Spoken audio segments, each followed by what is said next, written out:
He would just let me cry on his shoulder sometimes, and that was honestly the most comforting thing. This is a real experience that we're giving to you. 100% honest, 100% transparent.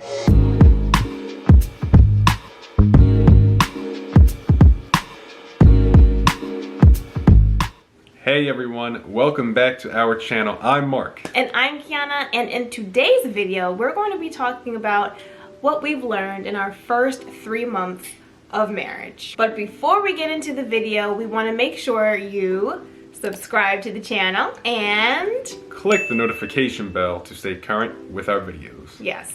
Now, let's get started.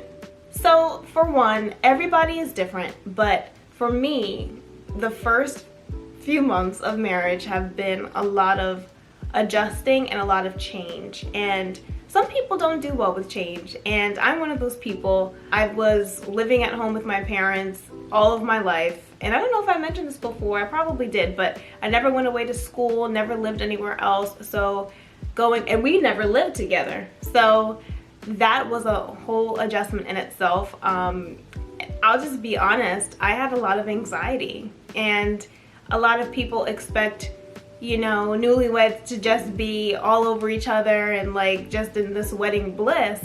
And although we had that, I was going through a plethora of emotions. And thankfully, my husband was my emotional support system. And if I had to call my parents here and there, I definitely did. You go through moments like that, and I'm sure I'll have more of them, but it's definitely gotten better. Go ahead, you speak on it from your perspective, what that adjustment was like for you dealing with all my emotions.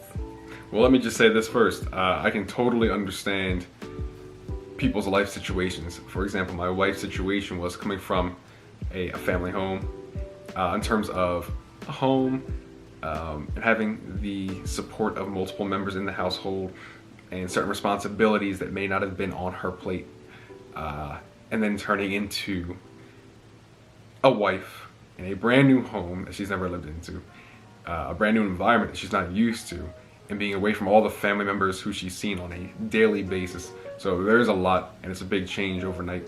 It's natural, it's a natural part of life, but it is a big change, and spouses should have a great level of understanding for each other when it comes to being married, because you're in a whole new life, especially in the beginning. In my situation, I had my own apartment for a few months before we got married, a couple of months. So I was okay with living on my own. I had gotten more adjusted to handling certain responsibilities of life, more so independently. So there were certain things I didn't have as much of a hard time with in that initial marriage phase. It's a growing experience to deal with that. And you're not always gonna have the happiest feeling, but expect that to be something that occurs. Unless both of you have had similar experiences and you're both used to this change and it's not a major situation for you to adjust to. Culture shock for you. Right. You know, it might not be as hard to deal with, but otherwise you can expect something such as that to occur. Sometimes adjustment to marriage in the beginning can be hard. There are going to be moments of figuring out those emotions and going through changes and just adjusting. So have grace on yourself, be patient with yourself. Prayerfully, your spouse will be patient with you. Thank you for being patient with me. He would just let me cry on his shoulder sometimes, and that was honestly the most comforting thing. Just allowing me to feel the emotions, but we always get through it. Another thing that we learned and experienced in the marriage is the fact that you have to make accommodations for one another. We knew about this. We talked about this before we got married, but one particular area that we want to emphasize is to satisfy one another's needs, whether it's not only emotionally, and not only financially, but of course, physically, your grooming, your self-care.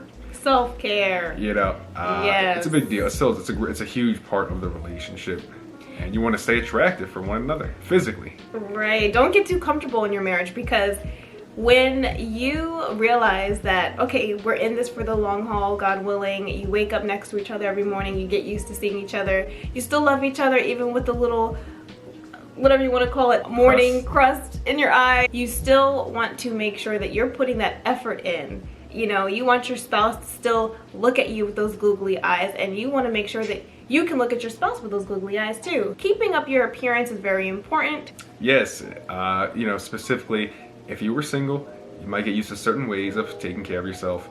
When you're dating, and if you're the couple that doesn't see each other every single day, maybe once or twice or 3 times a week. In those days where you're not seeing each other, you might be the type to be slack in your appearance, or more relaxed. I won't call it slack, but more relaxed. You're at home, you don't have to go out, you don't have to look good for each other. But when you're married, you're seeing each other every day. And although there will be a natural comfortability, you will get used to one another. You don't have to be all the way spot on with your appearance all the time. every day.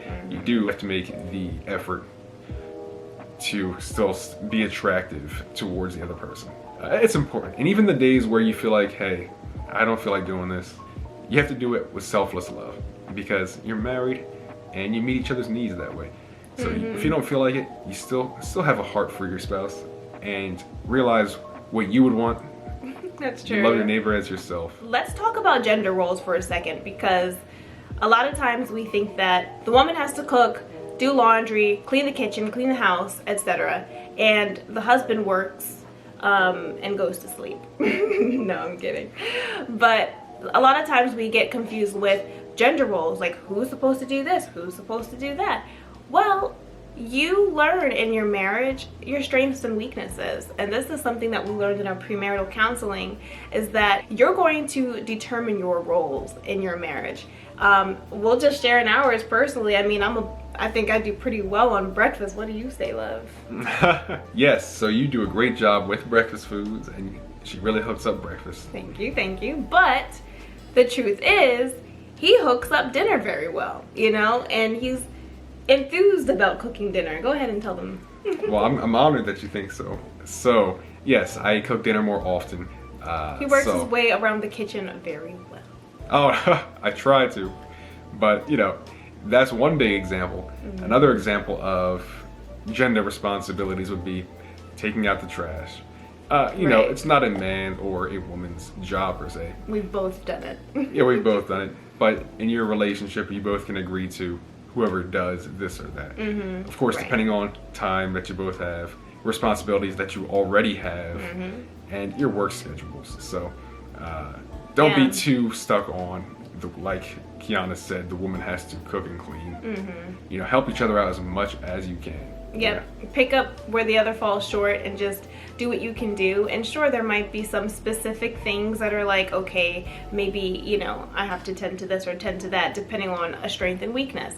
So for instance, finances. If one of you manages finances better than the other, then that's for you to decide. But ultimately, your marriage, your rules, you figure out your roles and your responsibilities. Don't let anyone dictate that for you. You two have to figure out what your strengths and weaknesses are. So one of the most important points that we've learned and that we'd like to share, of course, is the mindset adjustment. Once you are married, you do have a duty to fulfill. So when you don't feel like loving one another, you still have to do your part. And you have to keep that in mind when you're getting married, because you will have some great times, and we always have a great time, thank God. Yes. But even on those days when we're not super excited or happy, which is rare, thank God, but you still have to do your duty in terms of loving your neighbor as yourself.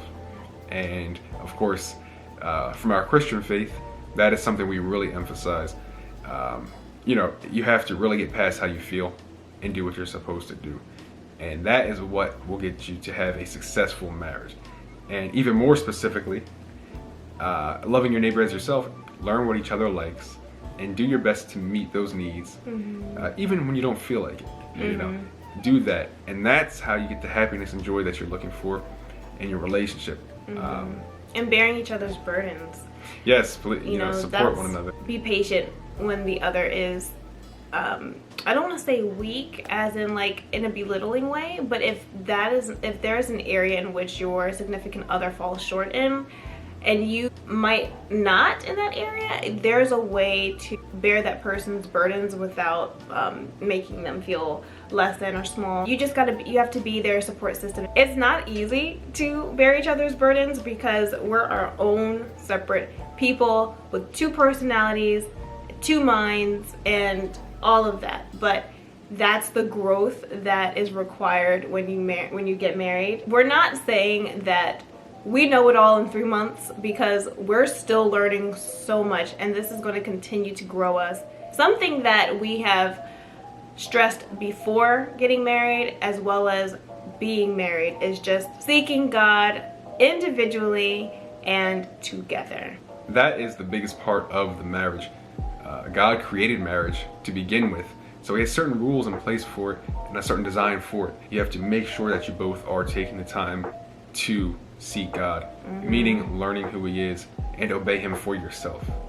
And even when your spouse is not on that same level with you, your responsibility is to do that individually. Now that you're one in a relationship, you both have to encourage each other to also do that and do it together, because that builds a strong spiritual bond in the relationship, which is necessary. Praying together, praying for your spouse. You have to cover your spouse in prayer when they're with you and away from you. These are some of the areas that we've really seen God test us and grow us in our marriage so far. So with that being said, we're only 3 months into this marriage, so you can expect even more insight as we go along. But we really pray that this information would really stick in your minds and that you'd really think about it. If you're looking to get married, or if you are married, this is a real experience that we're giving to you. So yeah, we're being transparent, 100% honest, 100% transparent.